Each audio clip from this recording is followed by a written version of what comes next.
हरिद्वार महाकुंभ कुंभ मेले का Shri Ganeshnath Covid negative report के स्नान नहीं कर सकेंगे श्रद्धालु। 12 राज्यों के लोगों पर खास नजर।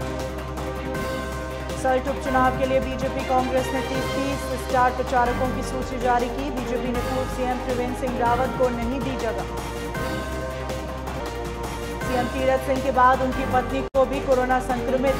पिछले 24 घंटे में 293 नए केस मिले। 4 की मौत, मरीजों का आंकड़ा 1800 के पार। नैनीताल में आज से पर्यटकों की कोरोना जांच शुरू। होटलों में 30% तक बुकिंग निरस्त हुई। होटल कारोबारी हुए मायूस। धर्मनगरी भूमिगत बिजली का दूसरा शहर बना। भूमिगत विद्युत लाइन का लोकार्पण। केंद्रीय मंत्री आर.के. सिंह ने किया लोकार्पण।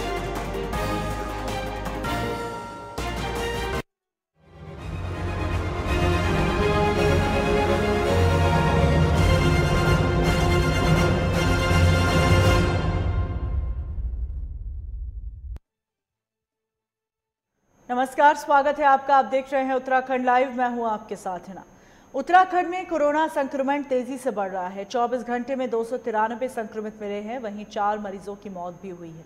प्रदेश में सक्रिय मरीजों की संख्या 1800 के पार पहुंच गई, जबकि कुल मरीजों की संख्या 1,04,11 पहुंच गई है। स्वास्थ्य विभाग के आंकड़ों के अनुसार 11,061 सैंपलों की रिपोर्ट नेगेटिव आई। वहीं देहरादून जिले में सबसे अधिक 171 कोरोना संक्रमित मरीज मिले। हरिद्वार में 70, नैनीताल में 21, उधम सिंह नगर में 16, बागेश्वर और उत्तरकाशी में 1-1, चमोली, पिथौरागढ़ और टिहरी में 2-2, पौड़ी में 7 संक्रमित मिले हैं।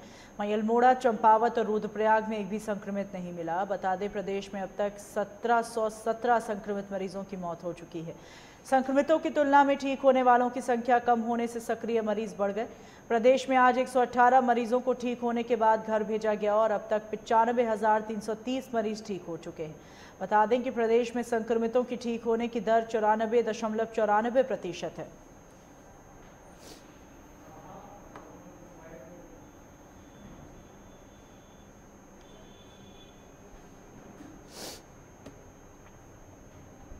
सीएम तीरथ सिंह रावत की पत्नी डॉक्टर रश्मि त्यागी रावत भी कोरोना संक्रमित पाई गई। सीएम के डॉक्टर वरिष्ठ फिजिशियन डॉक्टर एनएस बिश ने बताया, सूखी खांसी की शिकायत पर उनकी कोरोना जांच कराई गई। देर शाम उनकी रिपोर्ट पॉजिटिव आई है, जिसके बाद उनको होम आइसोलेशन में रखा गया।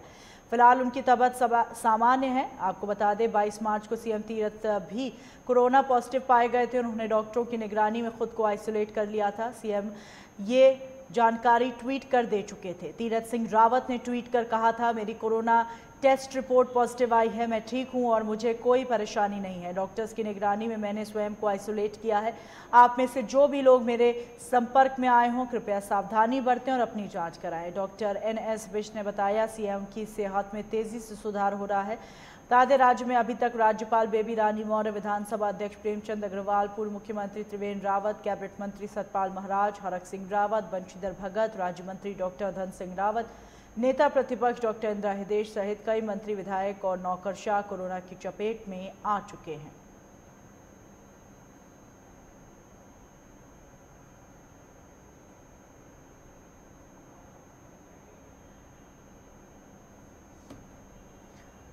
चमोली में कोरोना के 4 नए मामले सामने आए। इसके साथ ही जिले में अब तक कोरोना से 3,448 लोग संक्रमित हो चुके हैं। हालांकि इसमें से 3,428 लोग ठीक हो चुके हैं और अभी 20 केस एक्टिव हैं। फिलहाल जोशीमठ से 2 और गोपेश्वर से 2 व्यक्तियों की रिपोर्ट पॉजिटिव आई है। वहीं कोविड संक्रमण की रोकथाम को लेकर जिला प्रशासन ने सभी जरूरी कदम उठाए और जिला अस्पताल सहित गौचर, कर्णप्रयाग और जोशीमठ में भी कोविड टेस्ट किया जा रहा है और जिला अधिकारी के निर्देश पर स्वास्थ्य विभाग द्वारा सभी संदिग्ध लोगों के सैंपल लिए जा रहे हैं।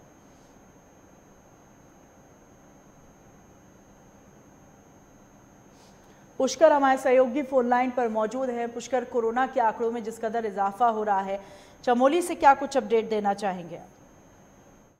देखिए है ना, मैं आपको बता दूं कि लगातार जिस तरह से पूरे उत्तराखंड में जो कोरोना का केसेज जो बढ़ रहे हैं, कोरोना लगातार जो अपना पांव जो है एक बार फिर से दूसरी लहर जो चल रही है, उसको लेकर जो है जनपद चमोली की प्रशासन की अगर मैं बात करूँ तो लगातार जो है यहाँ पर टेस्टिंग का दायरा फिर एक बार से फिर बढ़ाने का यहाँ पे टेस्टिंग को जो दायरा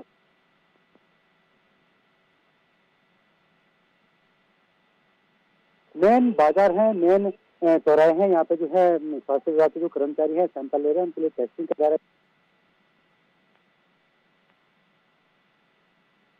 टेस्ट लिया जा रहा है, सैंपल लिया जा रहा है, उसको टेस्टिंग के लिए भेजा है। हालांकि अभी तक जो है 2 जो अभी तक जो है एक्टिव केसेज अगर मैं जनपद चमोली में बात 20 से अभी तक जो है जनपद चमोली में एक्टिव केसेज है। लगातार जो है टेस्टिंग का दायरा बढ़ा जा रहा है।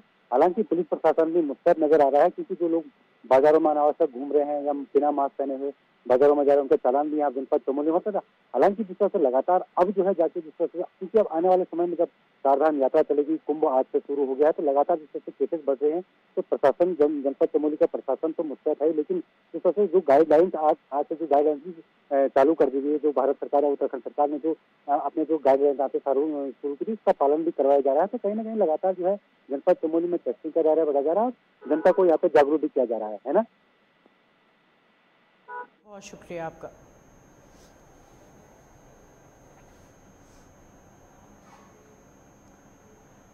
वहीं नैनीताल में पर्यटकों की कोरोना जांच की जा रही है। देश के 12 राज्यों से आने वाले पर्यटकों के लिए 72 घंटे पूर्व की कोविड नेगेटिव रिपोर्ट लाने संबंधी राज्य सरकार की सलाह और राज्य की सीमाओं में जांच में तेजी लाए जाने के निर्णय से पर्यटन व्यवसायी परेशान हैं।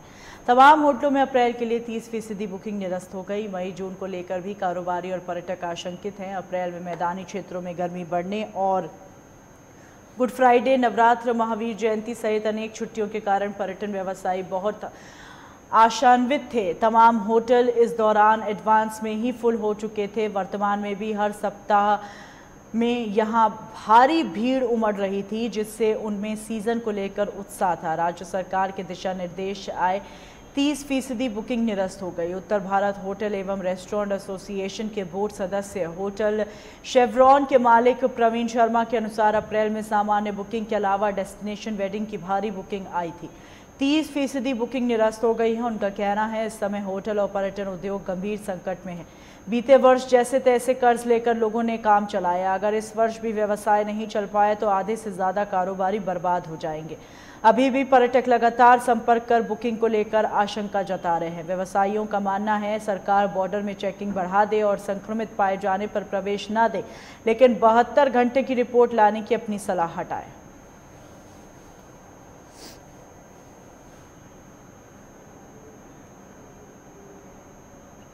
हरिद्वार में कुंभ की आज से शुरुआत हो गई। इसके लिए प्रशासन पूरी तरह तैयार है। हरिद्वार जिले के तमाम बॉर्डर पर पुलिस का चेकिंग अभियान जारी है। कोरोना महामारी के चलते सभी बॉर्डर पर स्वास्थ्य विभाग की टीम लगातार जांच कर रही है। साथ ही आपको बता दें, उत्तराखंड आने वालों के लिए आज से नए नियम लागू हो गए हैं। जो भी व्यक्ति बाहरी राज्यों से आएगा उनके लिए कोरोना की नेगेटिव रिपोर्ट लाना अनिवार्य है।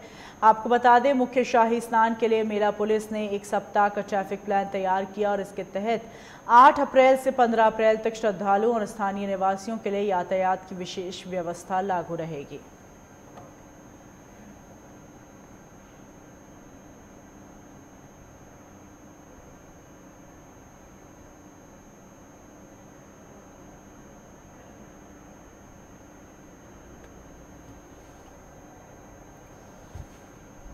संजय पुंडीर हमारे सहयोगी हमारे साथ लाइव जुड़ रहे हैं। संजय, आज से कुंभ की शुरुआत हो चुकी है और वो तमाम नए नियम लागू हो चुके हैं जो कुंभ को लेकर एसओपीज जारी की गई थी। क्या कुछ अपडेट देंगे? बिल्कुल हिना, आज से कुंभ की शुरुआत हो चुकी है और आज से उत्तराखंड आने वालों के लिए नए नियम लागू भी हो गए हैं। साफ कहा जा सकता है कि मेला प्रशासन से लेके जो जिला प्रशासन है वो तमाम अलर्ट मोड पर है। अगर चौक चौराहे की बात की जाए तो तमाम हर जगह पुलिस का पहरा है। हरिद्वार से लगते जितने भी बॉर्डर है तमाम जगह पुलिस बल तैनात है। हालांकि उसमें हरिद्वार का नारसर बॉर्डर हो या सहारनपुर का काली नदी चेक पोस्ट हो या चिड़ियापुर बॉर्डर हो, तमाम जगह है पुलिस का पहरा है और लगातार ही स्वास्थ्य विभाग की टीम भी बनी हुई है। हालांकि लगातार कहा जा सकता है कि जो कुंभ है उस पे कहीं ना कहीं कोरोना का साया दिखाई दे रहा है। इसी को देखते हुए स्वास्थ्य विभाग लगातार ही चेकिंग अभियान भी बढ़ा रहा है। इसी साफ कहा जा सकता है कि कहीं ना कहीं कुंभ को देखते हुए जो पुलिस महकमा है, वो स्वास्थ्य विभाग है, वो तमाम अलर्ट मोड पर है और ज्यादा से ज्यादा चेकिंग की जा रही है। हालांकि जितने भी श्रद्धालु आ रहे हैं सभी से अपील की जा रही है कि 72 घंटे पहले नेगेटिव रिपोर्ट लाना अनिवार्य है।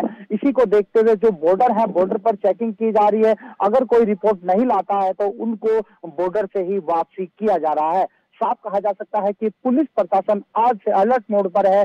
1 महीने के इस कुंभ में पूरी तरह पुलिस चाक चौराहे पर मुस्तैद रहेगी। जी हिना। बिल्कुल। वहीं संजय, दूसरी तरफ अगर व्यवसायी जो हैं उनकी बात करें तो जिस तरीके के नियम कानून सरकार द्वारा लागू किए गए हैं उसको लेकर जो व्यापारी वर्ग है, जो कुंभ का इंतजार कर रहे थे, जो इस सीजन का इंतजार कर रहे थे, बड़े परेशान हैं। और उनका कहना है कि जो 72 घंटे रिपोर्ट वाली चीज़ है, जो ये आदेश है, ये सरकार वापस ले ले। तो क्या आपकी व्यापारी वर्ग से कोई बातचीत हो पाई है?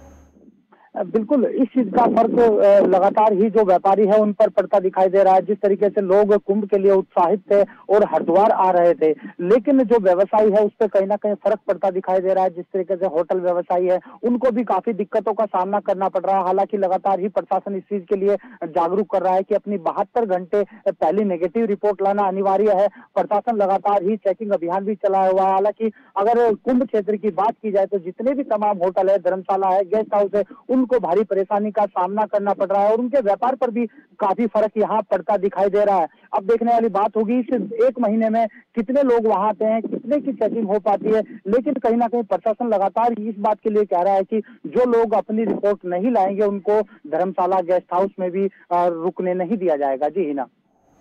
वहीं दूसरी तरफ संजय, क्योंकि कुंभ की शुरुआत हो चुकी है और कई तस्वीरें आ रही हैं जिसमें भारी भीड़ एक जगह एकत्रित है, कोरोना के मामलों में भी लगातार इजाफा हो रहा है। ऐसे में कुंभ को भी लोग श्रद्धालु जो हैं कुंभ में भी मौजूद रह पाएँ, कोरोना गाइडलाइंस का भी पालन हो, उसके लिए क्या कुछ प्रशासन कर रहा है? कितनी टीमें तैनात हैं? क्या कुछ आदेशों का पालन करवाया जा रहा है?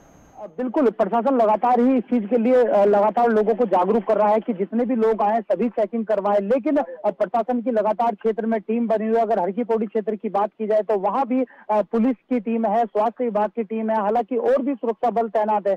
लगातार ही प्रशासन द्वारा हरकी पौड़ी क्षेत्र में जागरूक किया जा रहा है कि लोग मास्क लगाकर घूमे। हालांकि जगह जगह भी बोर्ड चस्पा किए गए हैं, उन पे लिखा हुआ है कि बिना मास्क के यहाँ प्रवेश नहीं कर सकते हैं। इस चीज पर लगातार जो टीमें हैं वो नजर बनाए हुए। अगर कोई इस चीज के जो बिना मास्क या बिना सोशल डिस्टेंस का प्रयोग किए, इस्तेमाल किए नहीं रहता है तो उस पर कानूनी कार्रवाई भी यहाँ की जा रही है। जी हिना। तमाम जानकारियों के लिए बहुत शुक्रिया आपका संजय।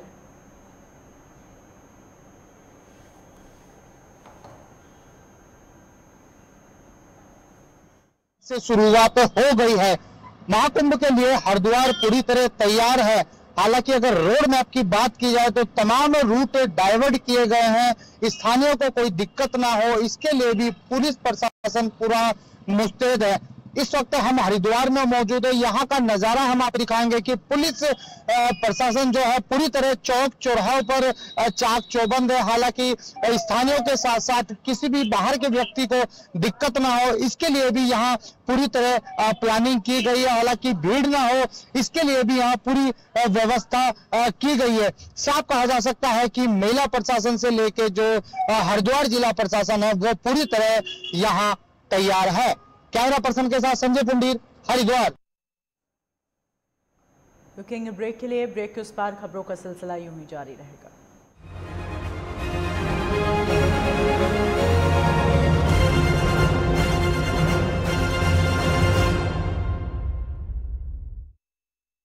अरे भैया, तुम्हें कब से क्या? लोग ऐसी गंभीर समस्या को हंसी मजाक में उड़ाते। खास जड़ी बूटियों से बना पेट सफा आयुर्वेदिक चूर्ण आज ही ले आए। पेट सफा पहली रात से ही असर दिखाता है और इसकी आदत भी नहीं पड़ती। पेट सफा, हर रोग दफा। अगर नौकरी में तरक्की न मिलने, आपसी संबंधों में खटास होने, घर वालों से सम्मान न मिलने या घर के निरंतर कलेश से हैं परेशान, तो कॉल करिए 9795777775 पर, जहां आचार्य धनंजय जी आपको देंगे हर समस्या का समाधान। देखिए नक्षत्र चक्र हर रोज सुबह 7:30 बजे सिर्फ लाइव टुडे पर।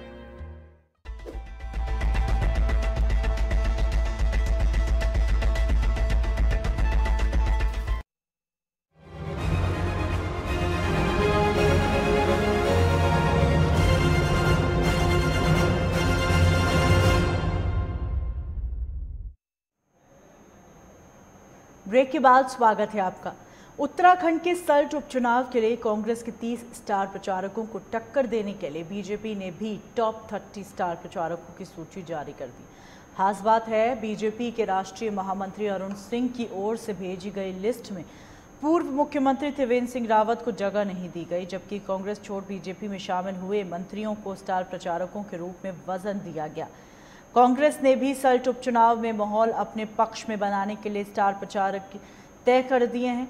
इनमें राष्ट्रीय अध्यक्ष सोनिया गांधी, पूर्व प्रधानमंत्री डॉक्टर मनमोहन सिंह, राहुल गांधी, नेता प्रतिपक्ष डॉक्टर इंदिरा हृदयेश, पूर्व सीएम हरीश रावत, उप नेता प्रतिपक्ष करण सिंह मेहरा समेत 30 दिग्गज शामिल हैं।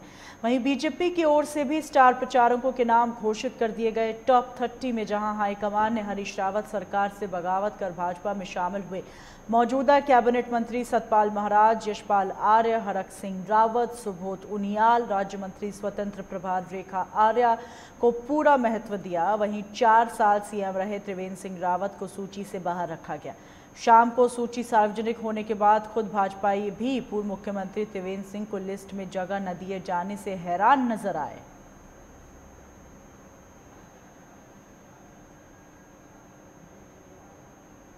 नवीन शुक्ला हमारे सहयोगी फोन लाइन पर मौजूद हैं। नवीन, उपचुनाव के लिए स्टार प्रचारकों की सूची तो जारी कर दी, लेकिन अब इसमें भी कहीं ना कहीं बीजेपी के खुद जो सदस्य हैं उनको भी हैरानी हुई, बाकी लोगों को भी हैरानी हुई कि पूर्व मुख्यमंत्री का नाम ही शामिल नहीं है इसमें।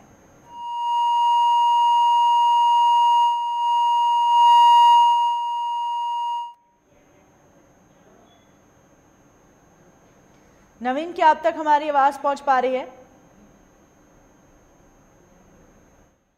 नवीन से हमारा संपर्क टूट गया है। तो सल्ट उपचुनाव के लिए स्टार प्रचारकों की सूची कांग्रेस और बीजेपी दोनों की तरफ से जारी कर दी गई है, जहां कांग्रेस में राहुल गांधी, प्रियंका गांधी, सोनिया गांधी, डॉक्टर मनमोहन सिंह, तमाम बड़े नामों का जिक्र है। वहीं बीजेपी ने भी कोई कसर नहीं छोड़ी। नवीन हमारे सहयोगी फोन लाइन पर मौजूद है। नवीन, सल्ट उपचुनाव के लिए स्टार प्रचारकों की सूची जारी कर दी गई है और बड़ी हैरानी की बात है कि पूर्व मुख्यमंत्री का नाम भी बीजेपी ने नहीं रखा, इसमें क्या कहेंगे?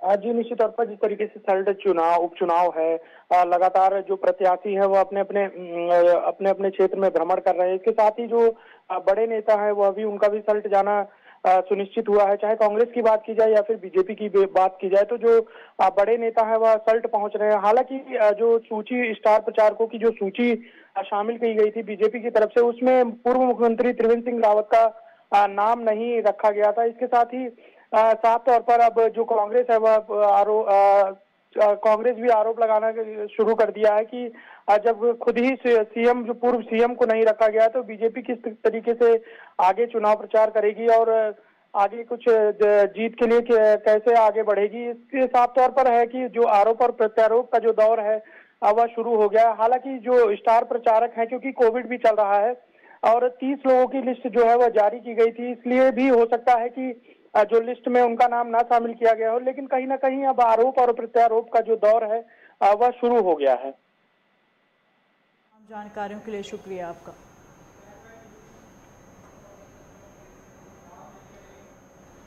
उत्तराखंड में भी अब केजरीवाल का विकास मॉडल लोगों के दिलों को तेजी से छू रहा है। लोग काम की राजनीति को पसंद कर रहे हैं और अब तक लोग जिन राष्ट्रीय दलों को वोट देकर भी विकास के मामले में निराश हो रहे थे। काशीपुर में होली मिलन कार्यक्रम के दौरान जब आम आदमी पार्टी की सदस्यता लेने का क्रम शुरू हुआ, देखते ही देखते 162 महिला व पुरुष आम आदमी पार्टी में शामिल हो गए। लोगों को इस तेजी से पार्टी से जुड़ता देख आम आदमी पार्टी नेता दीपक बाली भावुक हो उठे। उन्होंने कहा कि मातृशक्ति ने फूलों की वर्षा कर मुझे जो प्यार और सम्मान दिया, उसका कर्ज वो समय आने पर काशीपुर क्षेत्र के चहुमुखी विकास से अदा करूंगा।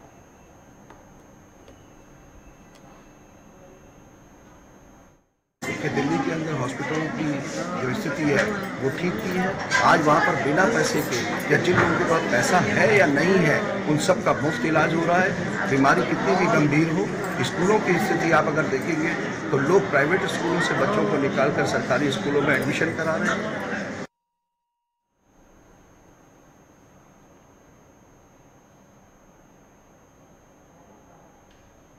आरिफ खान हमारे सहयोगी फोन लाइन पर मौजूद है। आरिफ, होली मिलन कार्यक्रम में बड़ी तादाद में लोग आम आदमी पार्टी में शामिल हुए, जिसको लेकर ये साफ तौर पर समझ में आ रहा है कि आम आदमी पार्टी खुद को मजबूत करने में हर कदम आगे बढ़ रही है। क्या कुछ अपडेट देंगे?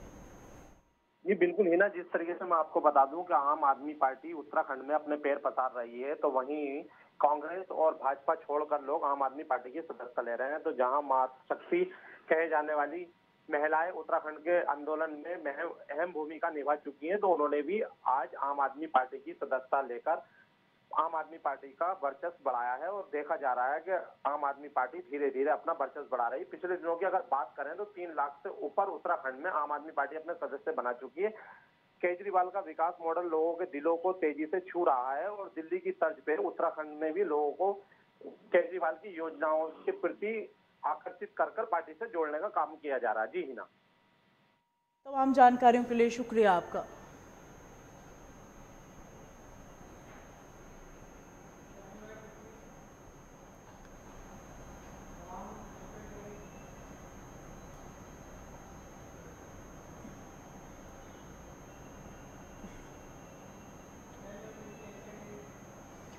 धर्मनगरी हरिद्वार में यूपीपीसीएल द्वारा डाली गई भूमिगत विद्युत लाइन का लोकार्पण किया गया। लगभग 301 करोड़ रुपए के बजट से डाली गई इस योजना के लोकार्पण कार्यक्रम में केंद्रीय राज्य ऊर्जा मंत्री आर.के. सिंह, उत्तराखंड के सीएम तीरथ सिंह रावत और मुख्य सचिव ओम प्रकाश ने वीडियो कॉन्फ्रेंसिंग के जरिए भाग लिया।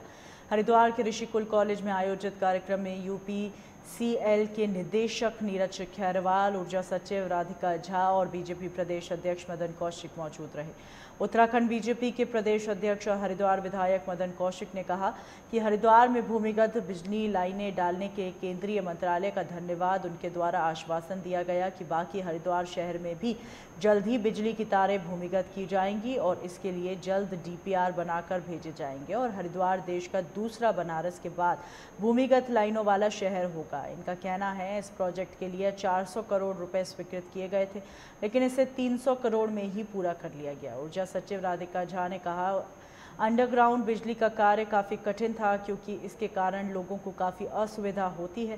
उसके बावजूद भी लोगों ने काफ़ी सहयोग किया। आज बनारस के बाद दूसरा शहर हरिद्वार बना जहां पर बिजली की तारों को अंडरग्राउंड किया गया और इससे हरिद्वार शहर का सौंदर्यकरण भी हुआ और सुरक्षा भी होगी, साथ ही विद्युत की आपूर्ति भी सही ढंग से हो पाएगी।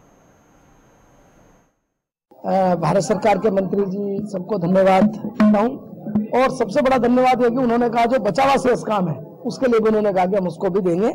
तो इस प्रकार से हरिद्वार क्षेत्र में अब जो बचावा काम है उसकी भी जल्दी से जल्दी डीपीआर जाकर वो स्वीकृति हो जाएगी और मैं समझता हूँ हरिद्वार देश का ऐसा शहर होगा जो शायद बनारस के बाद 100% अंडरग्राउंड हो जाएगा। ये 400 करोड़ का प्रोजेक्ट था जो लगभग टेंडर इत्यादि में 300 करोड़ में पूरा काम हुआ है। जी देखिए, कार्य बहुत कठिन था क्योंकि जब भी अंडरग्राउंडिंग करी जाती है तो लोगों को बहुत असुविधा होती है। पानी की, बिजली की लाइनें खराब होती हैं और यूटिलिटीज नीचे मैप नहीं होती हैं, तो बहुत चैलेंजिंग था यूपीसीएल के लिए। लेकिन सभी हरिद्वार के जितने सम्मानित लोग थे उन्होंने बड़ा सहयोग करा क्योंकि बीच में बहुत तकलीफ आई इस कार्यक्रम को करने में। बट आज बनारस के बाद आपका शहर है हरिद्वार जो भूमिगत हो गया है और इसके लिए आप सभी का सहयोग बहुत ही महत्वपूर्ण रहा है, तो मैं सभी का धन्यवाद करना चाहती हूँ। इससे शहर का सौंदर्यीकरण, सुरक्षा, एटीएनसी लॉसेस, विद्युत आपूर्ति सभी बेहतर होगी। Mussoorie traders and welfare association के द्वार्षिक चुनाव में जगजीत कुकरेजा महामंत्री, नागेंद्र उनियाल कोषाध्यक्ष चुने गए। कुलड़ी स्थित श्री राधा कृष्ण मंदिर सभागार में 2 पदों के लिए हुए मतदान में 867 व्यापारी मतदाताओं ने अपने मत अधिकार का उपयोग किया। दोनों पदों पर आमने सामने की टक्कर थी। महामंत्री पद पर जगजीत कुकरेजा ने भरत कुमाई को 140 मतों से पराजित किया। जगजीत कुकरेजा को 495 व भरत कुमाई को 355 मत मिले। कोषाध्यक्ष पद पर नागेंद्र उनियाल ने राजेश गोयल को 207 मतों से मात दी। नागेंद्र उनियाल को 527 व राजेश गोयल को 320 मत मिले।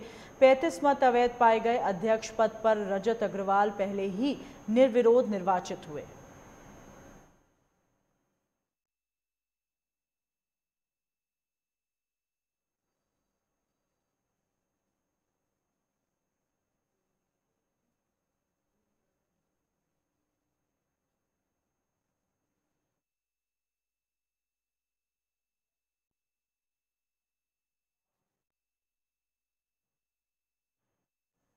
और इन्हीं खबरों के साथ उत्तराखंड लाइव में बस इतना ही। दीजिए इजाजत।